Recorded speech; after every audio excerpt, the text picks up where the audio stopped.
I'm Scott from PYS, and today we're going to be replacing this older cell booster with a Starlink. These are quite common 5-10 years ago, but now the Starlinks are taking over. They're just so much better. So we're going to reuse the mount here and basically put it in the same spot here, and follow us along for the next few steps and we'll get it up and running.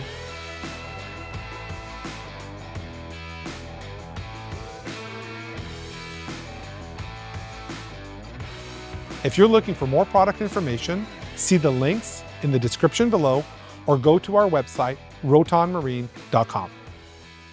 First step is to remove the old antenna. Antennas are tricky because most of them are threaded. If this was garbage, we could just cut the cable, take it off, and wouldn't be worried about it, but we are actually going to repurpose this and just move it out of the way of the Starlink. It's all still functional, still wired. There's no point taking it off. So I'm going to have to actually take off the mount and then unthread the mount so the cable doesn't get all twisted up.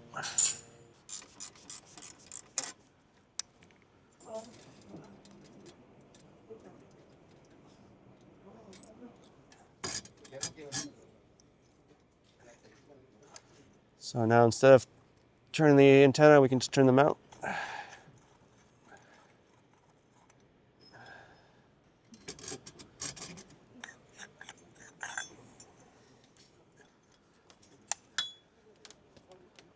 Yeah, we're going to reuse this mount for the Starlink.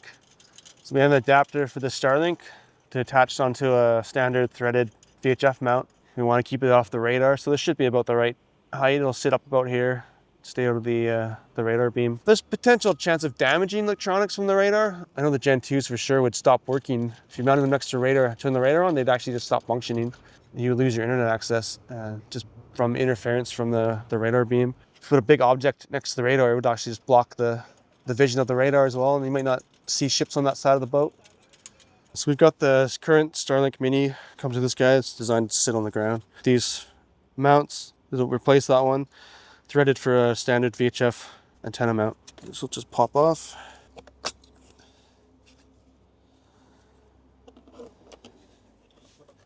And now we can attach this onto the mount we just took apart there.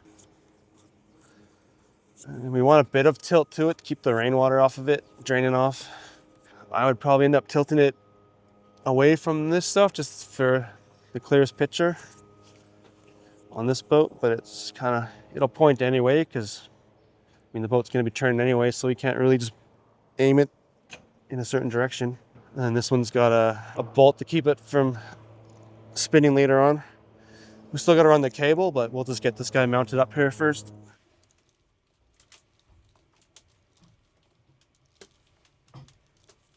And then, so now we've replaced the old cell antenna with a new Starlink.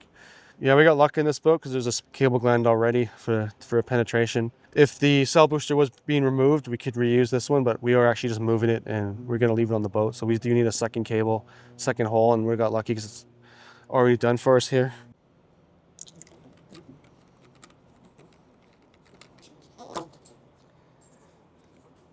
left us a spare gland, but there's no hole yet. So to make a cable hole for into the boat.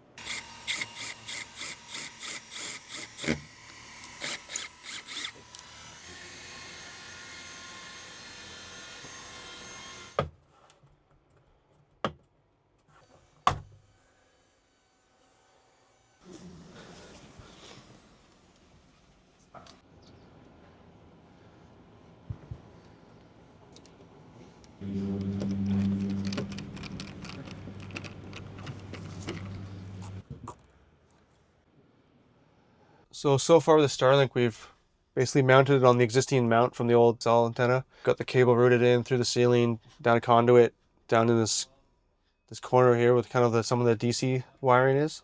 For that point, we gotta cut a piece of starboard plate to mount our DC to DC controller on, just because there's nowhere to really put it down there yet. There was an existing Contiera switch, so we've added a new switch to there, and it's gonna shut the Orion on and off just using the remote port on the Orion. So we're able to use the factory Starlink Mini cable because we're going to be boosting it up to 30 volts. They claim to work at 12 volts. They really don't, unless you run a really big cable and you maintain 13, 14 volts. But because we're going to boost up to 30, we can use the factory cable. So the next step is we're going to put this DC to DC converter in down below, and it's going to send 30 volts up to the Starlink. Still got to run the main power feed from the boat to the Orion, but now we have a remote trigger switch and the Orion on and off, and the actual Starlink cable is has fed. We've now installed an Orion. So on this boat, we installed Starlink Mini. We removed the old cell phone booster. So we managed to reuse the existing mount, run the original Starlink Mini cable down. From there, we added an Orion voltage booster, basically an Orion 12 to 24 volt, to get that mini voltage up to 30 volt range. And then we've basically fed the Orion 12 volts from the DC distribution. We've added a toggle switch on off so we can shut the Starlink off when it's not being used. Just, save power when you don't need it. The last couple of years are kind of a game changer for people who want to work on their boat or work away from home. The Starlinks are pretty easy to install. Lots of boats are getting them. At home, you can literally take it, plug it in. Boat's a little trickier. The hardest part's usually routing the cable. We had to open up a bunch of panels, ceiling panels, and just to route the cables. That's actually one of the hardest parts. So it's a little bit trickier on a boat than at your house, or if you like a Starlink installed on your boat, check out the link in the description. Thanks for watching this video. If you're looking for more product information, see the links in the description below or go to our website, rotonmarine.com.